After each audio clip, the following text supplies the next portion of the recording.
सहनाववतु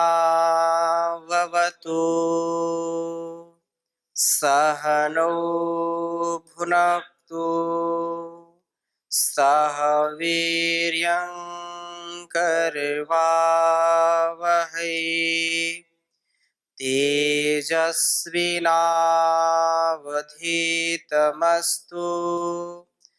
मा विद्विषावहै। ओ शांति शांति शांति। वैदिक जीवन पद्धति की इस कक्षा में आप सबका पुनः स्वागत है, अभिनंदन है। वेदो अखिलो धर्ममूलम, हम वेद की चर्चा कर रहे हैं और यजुर्वेद के 18वें अध्याय के हमने 25 और 26वें मंत्र तक इसका स्वाध्याय किया था। यज्ञ की भावना से ओतप्रोत यज्ञीय भाव जब हमारे अंदर आते हैं तो निस्संदेह हमारा जो संकीर्ण विचार है, हमारे अंदर की जो संकीर्ण सोच है, संकीर्णता युक्त हमारा जो परस्पर का व्यवहार है, वो उदात्त भावना में बदल जाता है, क्योंकि ये सारा संसार उस परमात्मा के द्वारा दिया गया है, वह उसका संसार है। और हम जो अयम निजः परो वेति गणना लघु चेतसाम उदार चरिता नाम तु वसुधैव कुटुंबकम की भावना से परिपूर्ण हो जाते हैं। यत्र विश्वम भवत्येक नीडम, जिस ज्ञान की परंपरा को आत्मसात करके हम ऐसा अनुभव करते हैं कि सारा संसार एक घोंसले के समान है, जहां पर सब अपने अपने उत्तरदायित्वों को, कर्तव्यों को निभा रहे हैं।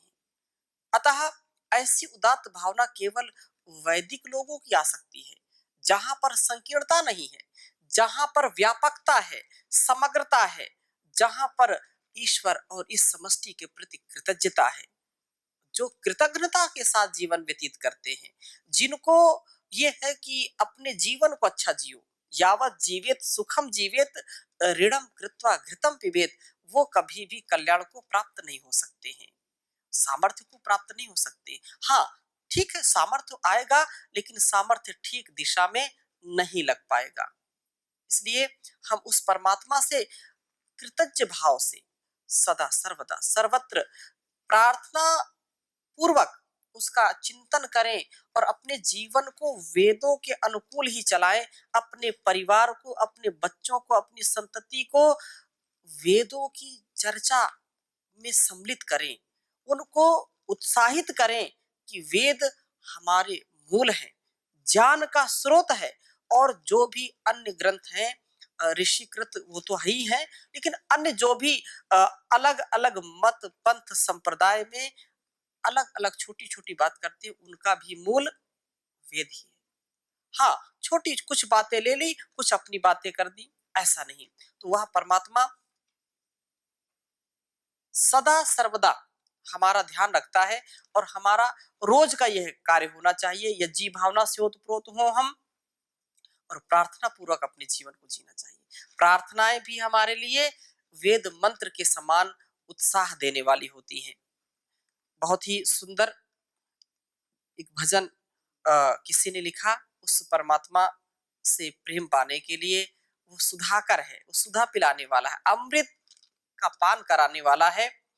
सुधा प्रेम की है सुधा कर पिला दो, सुधा प्रेम की है सुधा कर पिला दो, हमें अपना सच्चा उपासक बना दो, हमें अपना सच्चा उपासक बना दो, हमें ना किसी से कभी भय प्रभु हो, हमें ना किसी से कभी भय प्रभु हो, सदा तेरे भक्तों की जय जय प्रभु हो, सदा तेरे भक्तों की जय जय प्रभु हो।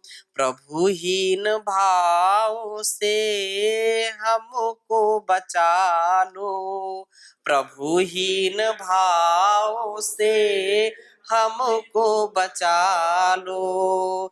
हमें अपना सच्चा उपासक बना लो, हमें अपना सच्चा उपासक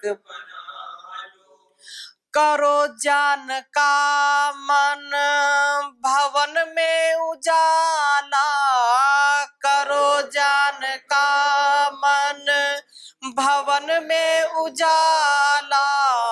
धधकती हो जीवन में जीवन की ज्वाला, धधकती हो जीवन में जीवन की ज्वाला।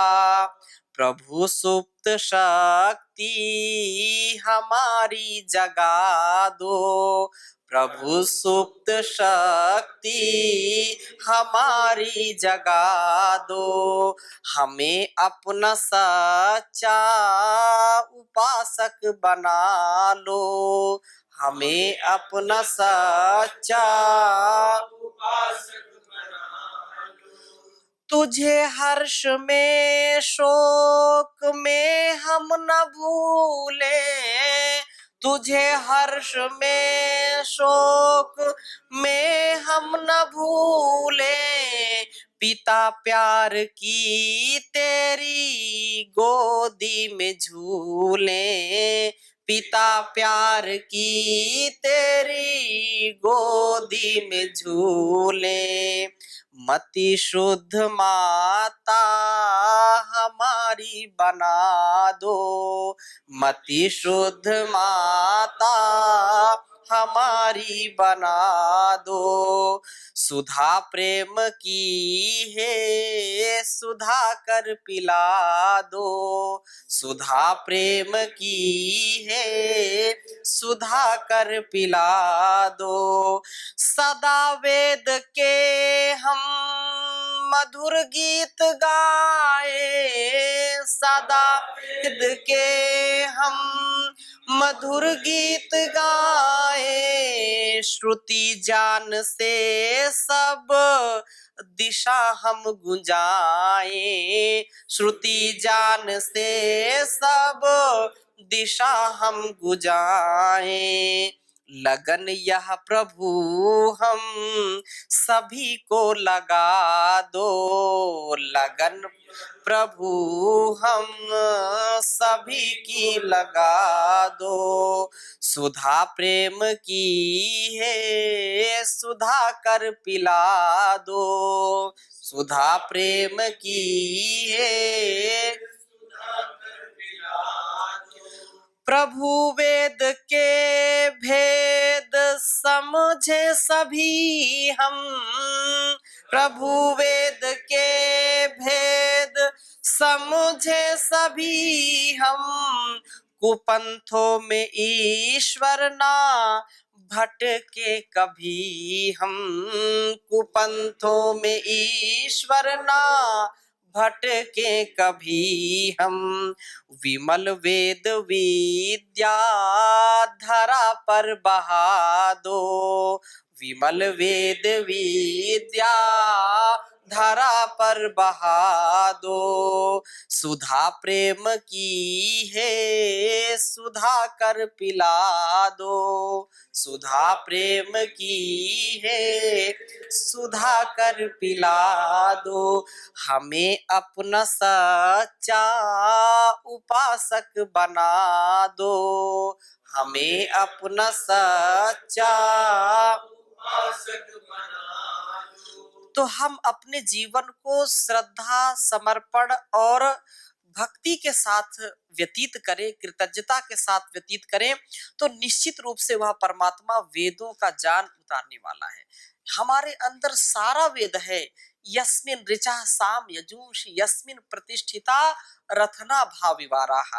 परंतु उसको उद्बुद्ध हम करें और उसको उद्बुद्ध करके वैसे जीने का भी प्रयत्न करें, तो हमारा जीवन अति उत्तम होगा।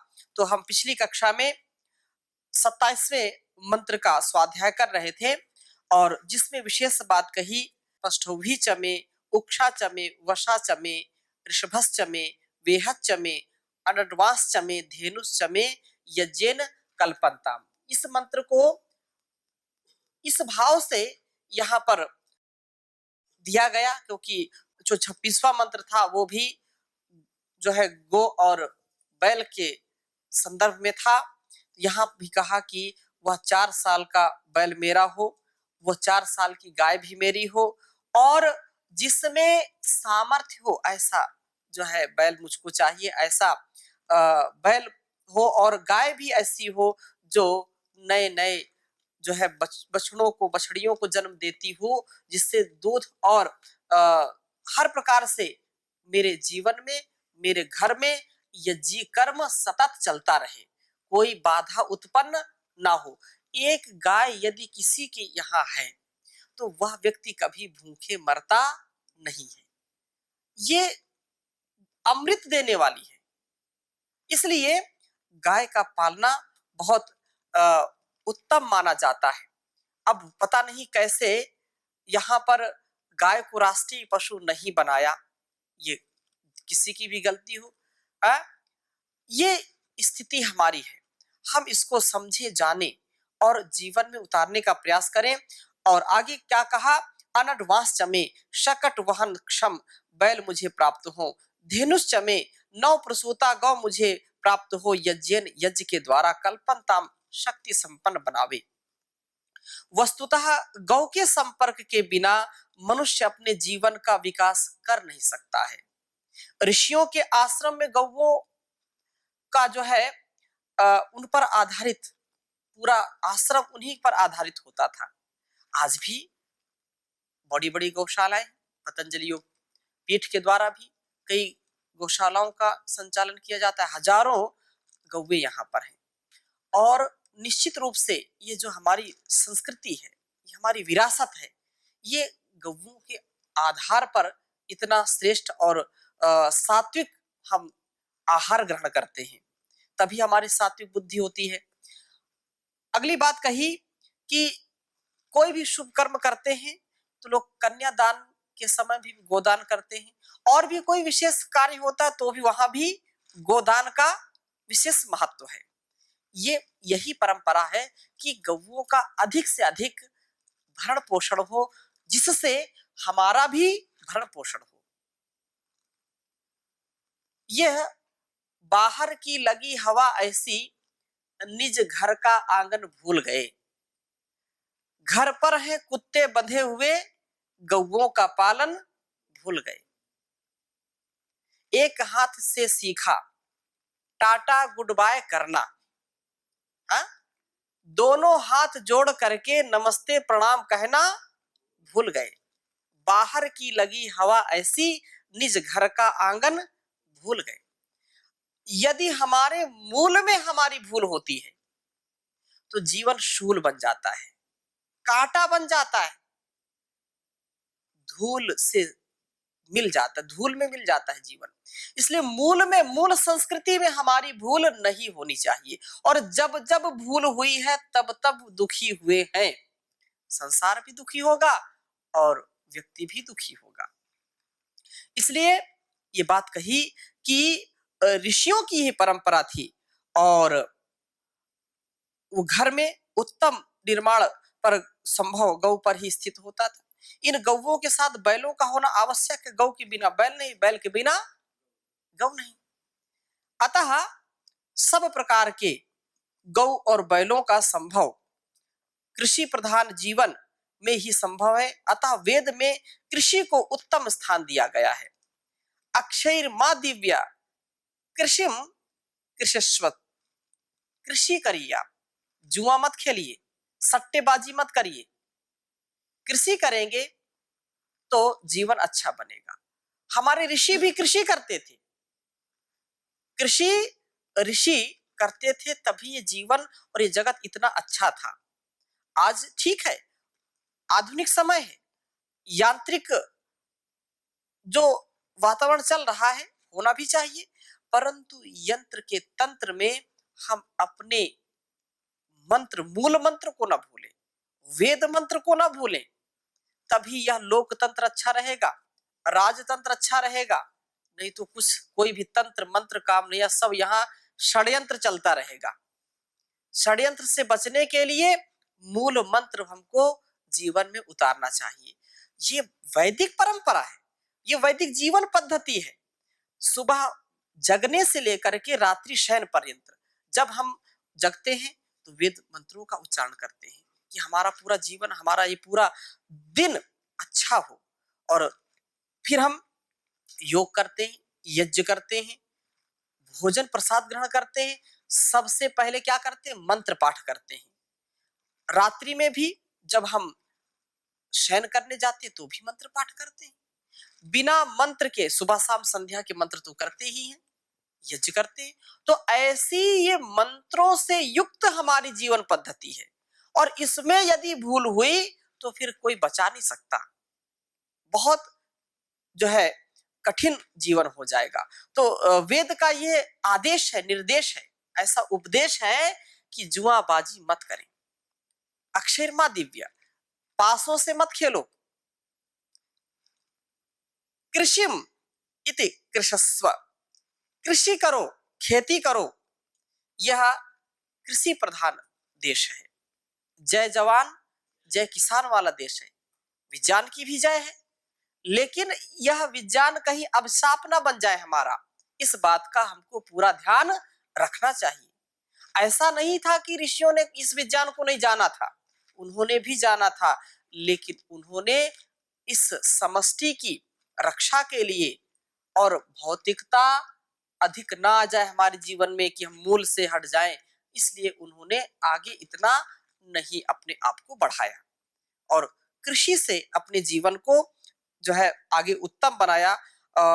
और कृषि के लिए जो कहा गाय है, गाय से बैल होंगे, अनडवान होंगे। और तत्र गावः, यदि यही उत्तम घर का निर्माण होता है तो मैं जो है गाय वाला हूँ, बैलों वाला हूँ, और मेरा जीवन जो यज्ञमय जीवन है, इस यज्ञ नामक प्रभु का उसका वर्ण करने वाला बनूं, मैं उसको अपने जीवन में धारण करने वाला बनूं, जिससे मेरा जीवन उत्तम से उत्तम हो। गोरक्षा द्वारा गोदूध को अपना मुख्य भोजन बना करके मैं सात्विक बनूं और दिव्य गुणों वाला बनूं, आदित्य बन करके जीवन यात्रा को पूर्ण करूं, क्योंकि इसके बिना संभव नहीं है। एक श्लोक आता है कि वह भोजन भी क्या भोजन है जिसमें गोरस ना हो। भोजन भी क्या भोजन है वो जिसमें गोरस ना हो। बिना गोरसम को रसो भोजना नाम, बिना गोरसम को रसो पंडिता नाम, बिना गोरसम को रसो भूपति नाम, बिना गोरसो को रसो कामनी नाम। ये गोरस गोरस कई बार आया, लेकिन बिना गोरसम को रसो भोजना नाम, दूध घी का यह देश है। विशेषकर अभी भी हरियाणा जैसे प्रांत में जाएं, कुछ और भी प्रांत ऐसे हैं, उत्तर प्रदेश के कुछ जिले ऐसे हैं जहां आप जाएंगे बिना दूध घी मक्खन दही छाछ के नहीं आएंगे, आपको खाना ही पड़ेगा प्रेम से। वो जमाना जो यहाँ कहते हैं दूध और दही की नदियां बहती थी, नदियां बहने का तात्पर्य यही था कि घर घर लोग इस जो है सात्विक आहार से परिपूर्ण होते थे और हृष्ट पुष्ट होते थे, बलिष्ठ होते थे, सात्विक विचारधारा से युक्त होते थे। आज की स्थिति में बहुत कम देखने को मिलता है। एक कहावत है, राम राज में सकल पदार्थ, कृष्ण राज में दूध और घी, और वर्तमान में गर्म पानी फूंक मार के पी। कहीं भी जाएंगे आपको शुद्ध दूध भी नहीं मिलेगा, ऐसी स्थिति है। चाय ऐसी जो है मुंह पर लग गई है कि बिना इसके चैन नहीं पड़ती लोगों को, और उस चाय की चाह में लोग अपने जीवन को भी गंवा देते हैं। तो ये गर्म पानी ही है, और वो भी शुद्ध गर्म पानी पिए तो भी बड़ी उससे भलाई होगी। ऐसे ऐसे आहार विचार व्यवहार से हम नीचे जो है गिरेंगे, पतित होंगे। अपने जीवन को अच्छा बनाने के लिए यह अति उत्तम है कि हम कृषि करें, गोपालन करें, जिससे हमारा और हमारे परिवार, समाज, राष्ट्र का कल्याण हो। ब्रह्मन स्वराष्ट्र में हो, द्विज ब्रह्म तेजधारी। हाँ, उसमें एक पंक्ति आती है राष्ट्रीय प्रार्थना में, होवे दुधार गौ में पशु अश्व आशुवाही। दुधारू गौ में होवे, दोग्धिर धेनुर ओडा नडवा। ये बात है। ये जब हम राष्ट्रीय प्रार्थना को गाते हैं तो इस बात की हम प्रार्थना करते हैं उस ईश्वर से कि ये कभी हमारे यहाँ इसकी कमती ना हो। ये रहेगा तो हम धन धान्य से परिपूर्ण रहेंगे। ये विशेष बात है। तो गोरक्षा द्वारा गोदूध को अपना करके अपना मुख्य भोजन बना करके मैं सात्विक बनूं और दिव्य गुणों वाला बनूं, आदित्य बन करके जीवन की यात्रा को संपन्न करूं, इसमें पीछे ना रहूं, इसमें मैं कभी भी धोखा ना खाऊं। ऐसा हमको सबको पुरुषार्थ करना चाहिए।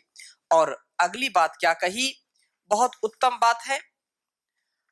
ये बड़ा मंत्र है, मैं इसको ऐसे ही आपके समक्ष उच्चारण कर रहा हूं। वाजाय स्वाहा, प्रसवाय स्वाहा, पीजाय स्वाहा, कर्तवे स्वाहा, वसवे स्वाहा, हरपतये स्वाहा, अन्हे मुग्धाय स्वाहा, मुग्धाय वैनम शिनाय स्वाहा, विनशिना अंत्यायनाय स्वाहांत्याय भुवनाय स्वाहा, भुवनस्य पतये स्वाहा, अधिपतये स्वाहा, प्रजापतये स्वाहा, इयं ते राट मित्राय यंतासी, यमन ऊर्जे त्वा वृष्ट्यै त्वा प्रजानाम त्वाधिपत्याय। विशेष रूप से 28वें मंत्र में यह बात कही कि जो वाज आदि शब्दों में चैत्र आदि मासों का उल्लेख करते हुए कहते हैं कि उस मास के लिए स्वाहा है, अर्थात सम्यक आहुति देते हैं। वाजाय चैत्र मास के लिए वाजह अन्नम, अन्न के प्राचुर्य के कारण चैत्र मास अन्न रूप है। जो वाज है, जो अन्न है, अन्न हमारे शरीर में ऊर्जा प्रदान करता है, हमको उत्साहित करता है, वीर का जो है वर्धन करता है। यदि अन्न नहीं ग्रहण करेंगे तो उतना उत्साह शरीर में होता नहीं है। इसलिए वाजह, वाजह अन्नम, और उसके लिए स्वाहा कह के हम आहुति देते हैं। प्रसवाय, प्रकृष्ट सवा, अर्थात स्नान वाले इस वैशाख मास में जो है हम आहुति देते हैं प्रसवाय स्वाहा। और इस मास के यज्ञों को बिताते हुए अपिजाय, अपसु जायते जल क्रीडार अत्वात ज्येष्ठा, जो मास जल क्रीड़ा आदि में बीतता है, ये सारे मासों के लिए भी मेरे लिए कल्याणकारी हो, यज्ञी भावना से ओतप्रोत करने वाले हो। स्वाहा हम आहुति देते हैं। कर्तव्य स्वाहा, चतुर्मास्य आदि यागों के प्राचुर्य के कारण जो आषाढ़ मास है वो क्रतु है, उस क्रतु के लिए हम उत्तम आहुति देते हैं। और चतुर्मास से में जो यात्रा आदि निषेध के कारण श्रावण वसु है, घर में ही निवास करने वाला है, इस वसवे स्वाहा श्रावण मास के लिए हम आहुति देते हैं। क्योंकि उस समय बाहर निकलना उचित नहीं होता है, कहीं बरसात है, बाढ़ है, तो मौसम ठीक नहीं होता, तो उस समय चातुर्मास बोलते हैं ना, चातुर्मास में बाहर नहीं जाया जाता, ऐसा कहते हैं। क्यों? क्योंकि उस समय सत्संग करें, भजन करें, ध्यान करें, बाहर का वातावरण, क्योंकि अब तो बहुत सुविधा हो गई है, संपर्क मार्ग कट जाते थे, बह जाते थे, जिससे बड़ी असुविधा होती थी। और कहा अहर पतये स्वाहा, मैं भाद्रपद मास के लिए आहुति देता हूं। तुषारादीना मोह रूपत्वम आश्विनः, अन्हे मुग्धाय स्वाहा, ओस आदि के कारण जिसमें स्पष्ट नहीं दिखाई पड़ता, उस मुग्ध दिनों वाले आश्विन मास के लिए मैं आहुति देता हूं। अमुग्धाय जिसमें अब ओस आदि न गिरने के कारण दिन मोह नहीं होता, ऐसे वैनश्चिनाय जो थोड़ी घड़ियां होने से विनाशशील दिनों वाले कार्तिक मास के लिए स्वाहा हम आहुति देते हैं। अविनश्चिने विनाशशील दिनों वाले कार्तिक मास के लिए स्वाहा आहुति दे दी। अब इसके बाद कहा विनाश ना होने वाले, जिन दिनों में विनाश नहीं होता है उनके लिए भी स्वाहा। अंत्यायनाय उस प्रभु के समीप पहुंचने वाले, अंत्य भवः अंत्यः अयनम च वो सबके अंत में रहने वाले, सबके साथ अयन है उस मार्गशीर्ष मास के लिए भी स्वाहा हम सम्यक आहुति देते हैं। मासा नाम मार्गशीर्षो अहम, मार्गशीर्षो अहम, इस वाक्य में मार्गशीर्ष मास को प्रभु की विभूति माना गया है। अंत्याय जिसमें छोटे दिनों का अंत आ जाता है, उस भवनाय जाठराग्नि की वृद्धि से प्राणियों के हित कर पौष मास के लिए स्वाहा हम आहुति देते हैं। भुवनस्य पतये स्वाहा प्राणियों के पालन जो जो है करने वाले माघ मास के लिए हम आहुति देते हैं।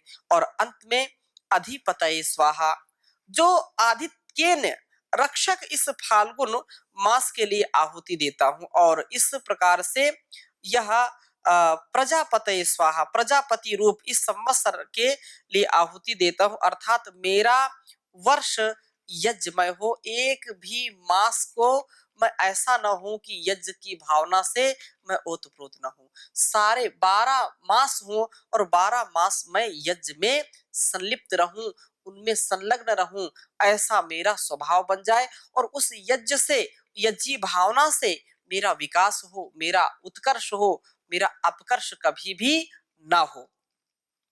प्रभु के साम्राज्य में यज्ञ चलते हैं, अथवा जहां यज्ञ है वहां प्रभु का राज्य है, साम्राज्य है। मित्राय यंतांसी मुझे यज्ञशील अपने मित्र के लिए तो इस शरीर रूप रथ का सारथी है, मेरे जीवन रथ को चलाने वाला है। यमनः तू अंतर्यामी रूपेण सबका नियमन करने वाला है। हे प्रभु मैं त्वा आपको ऊर्जे बल और प्राण शक्ति की प्राप्ति के लिए उपासित करता हूं, अर्थात तेरी प्रार्थना उपासना करता हूं। इन्हीं शुभ संकल्पों के साथ, शुभकामनाओं के साथ आज की कक्षा को यहीं पर विराम देते हैं। शेष चर्चा अगली कक्षा में करेंगे। ओम शांति शांति शांति।